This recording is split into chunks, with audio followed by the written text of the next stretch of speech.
अस्सलामुअलैकुम वरहमतुल्लाहि वबरकातुहू। कैसे आप लोग? उम्मीद करते हैं आप सब खैरियत से होंगे। तो अल्हम्दुलिल्लाह आज न्यू वीडियो, न्यू स्टोरी और न्यू आया के साथ फिर आपके सामने हाजिर। उम्मीद करते हैं आपको हमारे सारे लेसन्स पसंद आ रहे होंगे, आप लोग देख रहे होंगे, शेयर करे होंगे, रिप्लाई भी करे होंगे। करे हैं ना? अल्हम्दुलिल्लाह। तो चलते हैं आज की हमारी स्टोरी की तरफ। बिस्मिल्लाहिर्रहमानिर्रहीम। आज की जो हमारी आया है सूरह अल माइदा, आया नंबर 114, वरजुकना व अंता खैरुर राज़िकीन। स्टोरी नेम एक खूबसूरत वाक़या। ये स्टोरी एक ग़ुलाम और उसके मालिक की है। तो एक ग़ुलाम ने एक दिन छुट्टी कर ली होती है और मालिक परेशान होता है कि इसने बिना बताए छुट्टी कर ली, तो क्या ऐसा किया जाए कि वो नेक्स्ट टाइम से छुट्टी ना करे। तो मालिक बहुत सोचने के बाद इस नतीजे पे पहुंचता है कि वो सोचता है कि उसे उसकी सैलरी बढ़ा दी जाए।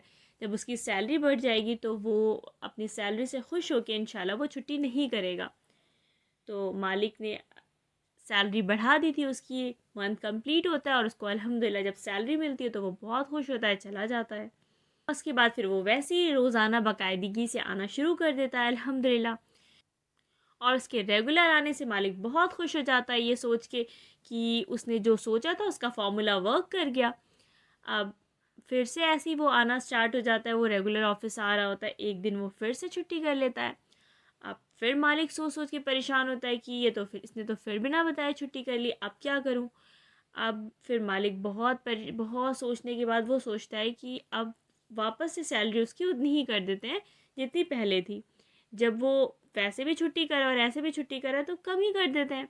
अब मालिक ने फिर से उसकी सैलरी कम कर दी। अब जब मंथ कंप्लीट होता है फिर उसे सैलरी मिलती है, फिर वो सैलरी लेता है, फिर वो खुश हो जाता है, सैलरी मिल गई। अब वो फिर से घर लेके चला जाता है। अब मालिक ये सोच सोच के बहुत परेशान हो रहा होता है कि जब इसे मैंने ज़्यादा दी तब भी इसका कोई रिएक्शन नहीं था, तब भी ये खुश हुआ जैसे हमेशा हुआ करता था सैलरी लेके। और जब मैंने दोबारा इसको कम सैलरी दी तब भी ये खुश होकर के इसने लिया। ये माजरा क्या है? अब मालिक घर जाता है, वो रात भर बहुत सोच रहा होता है कि आखिर ऐसा मतलब ऐसा कैसे हो गया कि इसने कुछ पूछा भी नहीं। फिर वो नेक्स्ट डे ऑफिस आता है और ऑफिस आके वो अपने ग़ुलाम को बुलाता है। मालिक मालिक ने ग़ुलाम से कहा, फिर मालिक ग़ुलाम से पूछता है कि आखिर ऐसा क्या है कि जब तुमने लास्ट टाइम छुट्टी की थी मैंने तुम्हारी सैलरी बढ़ा दी थी, और उसके बाद जब तुमने फिर से छुट्टी की तो मैंने तुम्हारी सैलरी कम कर दी और तुमने कोई रिएक्शन नहीं दिया, ना तुमने कुछ पूछा ना कुछ कहा मुझसे। तो ग़ुलाम कहता है, जी बिल्कुल, जब आपने मुझे पहले दिन छुट्टी दी थी तो मेरी बेटी उस दिन पैदा हुई थी। अल्हम्दुलिल्लाह, अल्लाह जब आपने मेरी सैलरी मुझे दी और वो बढ़ गई तो मुझे ऐसा लगा कि मेरे अल्लाह ने मेरा रिज़्क बढ़ा दिया है, तो मेरी बेटी का रिज़्क भी मेरे पास भेज दिया है। तो मैं ये सोच के बहुत खुश हो गया था। और उसके बाद जब मैंने दोबारा छुट्टी की और आपने मेरी सैलरी कम कर दी तो उस टाइम मेरी माँ का इंतकाल हो गया था। और फिर मुझे ऐसा लगा, जब आपने मुझे सैलरी कम दी तो मुझे ऐसा लगा कि मेरी अम्मा की जो रोज़ी थी, जो मेरी माँ की रोज़ी मेरे घर में आया करती थी, वो अल्लाह ने अब मेरी माँ के जाने की वजह से ले ली, तो मेरी सैलरी फिर से कम हो गई। तो मालिक ये सोच के बहुत हैरान होता है और बहुत खुश भी होता है।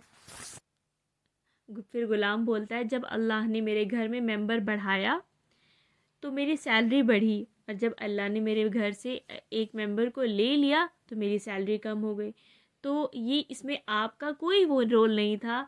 अल्लाह को तो सब पता था कि मेरे घर में आप कौन नया इंसान आया और कब कौन नया गया है।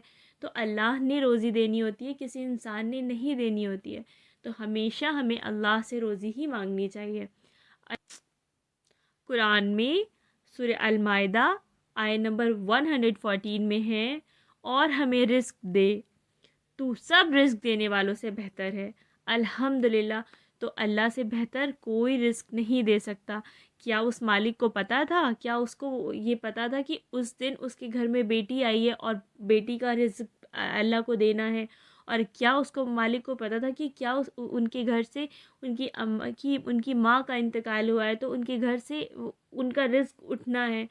तो बस अल्लाह ही ये काम करता है। तो आप लोगों से रिक्वेस्ट है कि हमेशा सिर्फ अल्लाह से मांगें, और हमेशा सारे देने वालों में सबसे बेहतर देने वाला सिर्फ अल्लाह है। दुनिया में किसी के आगे हाथ फैलाने से कुछ नहीं हासिल होने वाला सिवाय अल्लाह के।